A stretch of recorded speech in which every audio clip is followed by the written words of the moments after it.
If you study metaphysics and spirituality, I'm sure you came across the concept that God is all that is, the source of everything, the whole creation. We are all one, we are all connected because we're a part of it. And probably you also heard that you can have access to all of it just going inside yourself and opening the doors of your mind. But then the question is, where is the key to open these doors? The answer is quite simple. It is on your states of consciousness. On today's video, I'll be talking about it, and I'll split the content in 4 parts. On the first part, I'll give you an overview about the brain waves and the states of consciousness. On the second, I'll tell you why the theta wave is the most important of them when you are trying to connect to the universe. On the third, I'll give you some tips and hints if you want to develop your mind by yourself. On the fourth, I'll tell you what kind of work can be done on this mental state. If you are interested on these topics, stay with me on this video and let's dive into them. You have 5 different brain waves that you go through every single day, and each one of them is responsible for a different state of consciousness.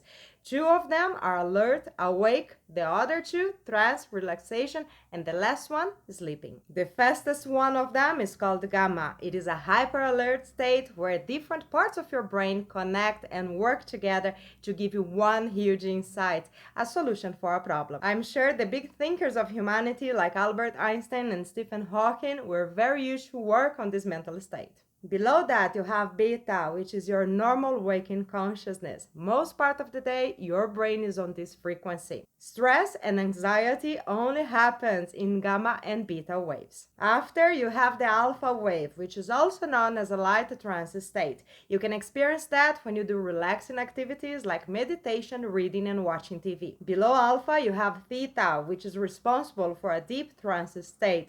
You know when you are in the transition between falling asleep and waking up, and you still have mental pictures going on inside clearly? That's theta. You can also experience through deep meditation practices. Theta also happens when you are dreaming, and delta, the slowest wave, happens when you are sleeping profoundly without dreams. It is responsible for the unconscious mind.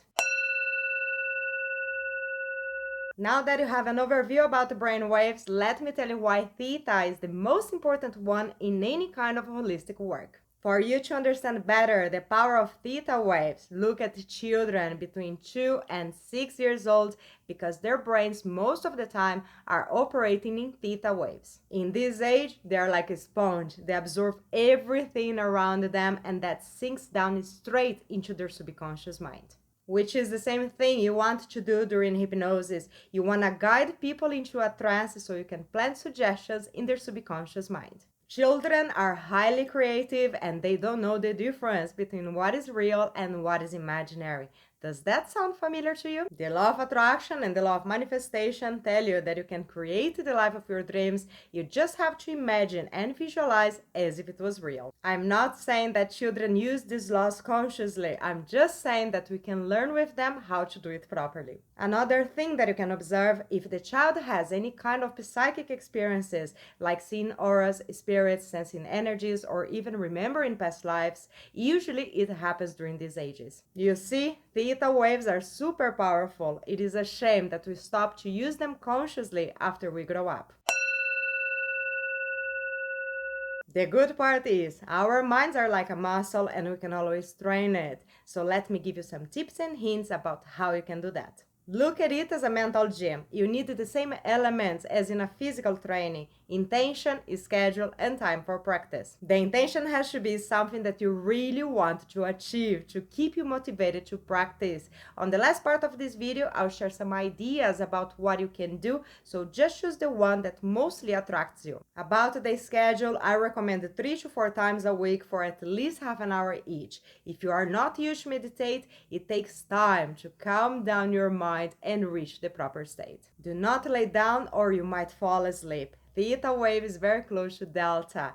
The best position is half sitting with your back supported by something without crossing your arms or your legs. When you wake up or when you are going to bed are the best timings because your brain is already used to be on a trance state during this period of the day. The meditation you can split in 3 parts. The first one, you set your intention, relax and disconnect from your physical body, and focus on your energy body. You'll feel your energy body as if it was a ball of energy where you lose the boundaries of your physical body. The second part of the meditation, you actively imagine, visualize the place where you want to go and get the work done.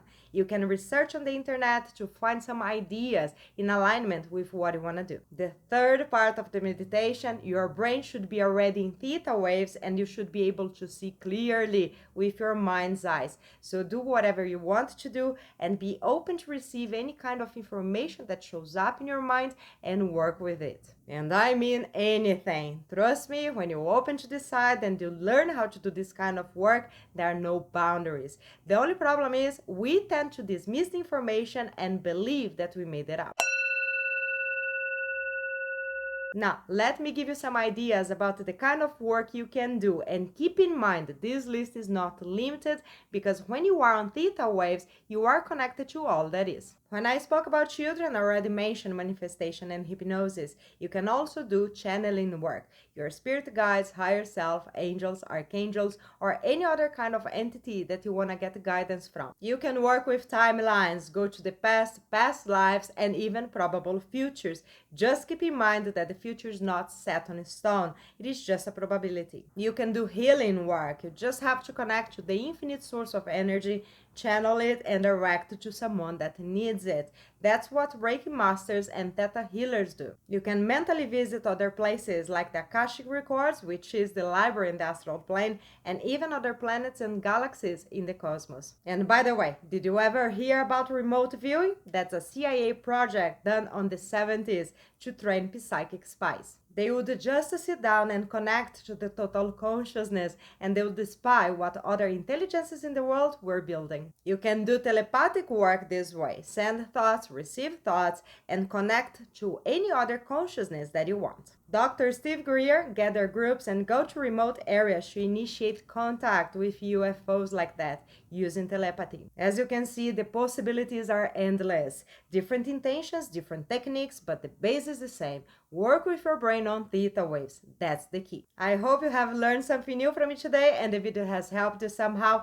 Thank you so much for watching and see you next time.